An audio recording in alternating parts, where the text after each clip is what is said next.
Hey everyone, welcome to my channel. Today I'm excited to dive into the world of horror theories from Reddit. I'll be reading and discussing some of the most intriguing and terrifying theories out there. So let's dive in and explore some of the most fascinating theories out there. Oh, and don't forget to like and subscribe. It really helps and it motivates me to make more for y'all. Please and thank you. Alright, let's get right to it. The Thing, 1982, spoiler warning. Theory comes to us by fan theories. Let's start. Hey, just watched The Thing for the first time today, and I'm still reeling about that ending. Does anybody think that Freddy, Kurt Russell is the Thing at the end? I think the audience is meant to suspect Childs, Keith David, who happens to be the only survivor, but is it possible Mac got infected after trying to kill the monstrosity underground? At the end, when it's just Mac and Childs sitting in the burning ruins of the outpost, Mac gave Childs a bottle of alcohol. When Childs took a swig, Max sort of chuckled before suggesting that they sit together for a while. Then the movie ends, and we're left wondering who's bad and who's not. A big cliffhanger. The reason why I suspect Mac is for a few reasons. Number one, from the beginning of the movie, Mac is shown to be a fan of alcohol. He's always drinking or wanting to drink, and he's constantly seen holding a bottle. At the end though, after all flame-throwing, friend-killing, and gore-ridden action, this alcoholic won't take a single sip of booze. Here's what I think about that. We know from the blood experiment in the second act of the movie that the Thing, at the cellular level, will do whatever possible to avoid extermination. When a hot needle is poked at contaminated blood, the blood will interrupt and will attempt to flee the heat. Alcohol isn't fire, but it can be interpreted as a poison.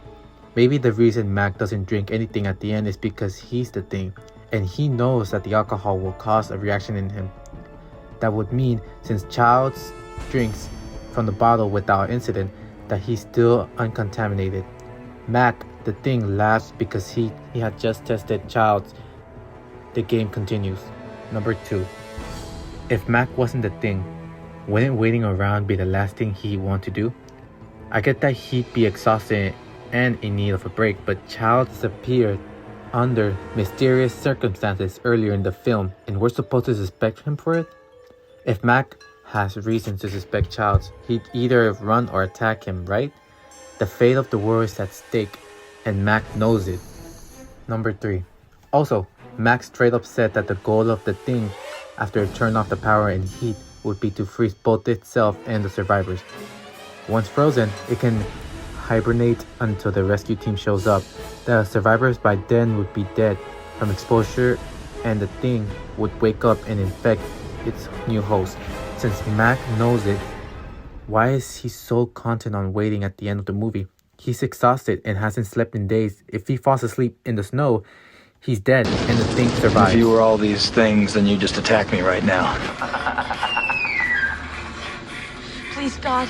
This is God. Freddy Krueger is a product of the Upside Down. This theory comes to us by fan theories. Springwood, Ohio is also affected by the portal to the Upside Down, and Freddy Krueger is a product of its monsters possessing the ultimate child killer in an attempt to defeat 11. Ways they are connected. The dream world and the Upside Down can both be accessed through the mind. They are the same place, and both contain evil entities that can possess humans, manipulating both their mental and physical states. The events that occur in Stranger Things 1 occur around the same time as Nightmare on Elm Street. They also both occur around the same area. Both use fictional towns, but both states contain a town of Springfield that are roughly around 300 miles from each other to give you an idea on how close they are. There are also other similarities. The Red Door in Stranger Things Season 3. Nancy from Springwoods has a father who is a sheriff, much like Hopper is to 11 is Hawkins. Nancy of Hawkins goes through a survival training phase to defeat the monster, much like Nancy of Springwood. They also both have friends who die early in the series. But why? By possessing the ultimate child killer outside of Hawkins, the monster of the Upside Down can train him to use his powers and spread Freddy's influence undetected by the residents of Hawkins until it reaches their town. As we see by the end of Freddy's Dead, the adults of Springwood are under mass psychosis, and all of the children have been killed. Freddy must now reach out to neighborhoods, towns, in order to continue his killing spree. It's a bummer it's me. But really was the best choice for the movie. No, but it will be. That's the point, right, Amber? Right, hon? Third act, bloodbath, check. Killer's reveal, check. Time for the big finale. Scream 2022. Ghostface wanted to get caught. Amber and Richie were hardcore Stab fans who claimed they wanted to give the studio real materials to work on. But what if there was more? I have a few reasons to think they wanted to be a part of the movies as antagonists. Richie and Amber's lines when Act 3 is about to start, so I have no idea why it took me so many rewatch to catch this. But Richie says, "I know it's a bummer it's me, but it was the best choice for the movie." Remember when Amber and Richie's plan was to frame Samantha allegedly as Ghostface? So why would him being Sam's boyfriend and Ghostface such a great choice for the movie? Unless he knew the truth would come out. Number 2. Amber living at Stu Marker's house.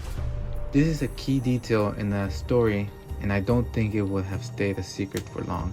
Even if they did successfully frame Sam, Amber living at the house and hosting a murder party would naturally put her in the suspect list, even if she survived that night.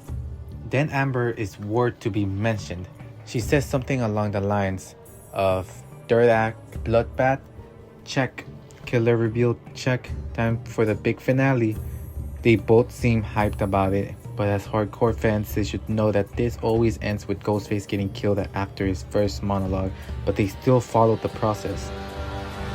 Now, this is a personal opinion and not really proof of anything like that, but it seems off to me that as Stab movie fans, the duo both went to trouble of putting a Ghostface outfit and chasing Sam along with her friends just to watch the movie at home and getting none of the credit for it. For example, attacking Sam in the hospital was completely unnecessary for their movie. I just think Richie had blast doing it. They were also accusing each other of being the killer in Tara's hospital room. Like they were foreshadowing the movie or just blatantly treating the situation like it was a game. Don't you know history repeats itself? Sid. Wow, that was something. My theory thoughts on all this are interesting. In my opinion, the theory I believe the most are the Things theory, mostly because it really could be anyone. And after rewatching the movie for the 60th time, I really do view it so different. Second, Ghostface theory. Surprise, Sydney. Reasons I chose this was because in some way this does make sense and change your view and point of view a lot throughout the movie if you rewatch it, and the theory does make sense with providing evidence. Third, Freddy is a product of the underworld. This theory is not much good because it doesn't highlight many evidence and really doesn't impact me. Mostly, the theory just talks about the possibilities of it happening and the references. No special evidence. That's about it, everyone. Thank you so much for watching. I'm grateful. If you haven't subscribed and liked, please do. Until the next time. See ya.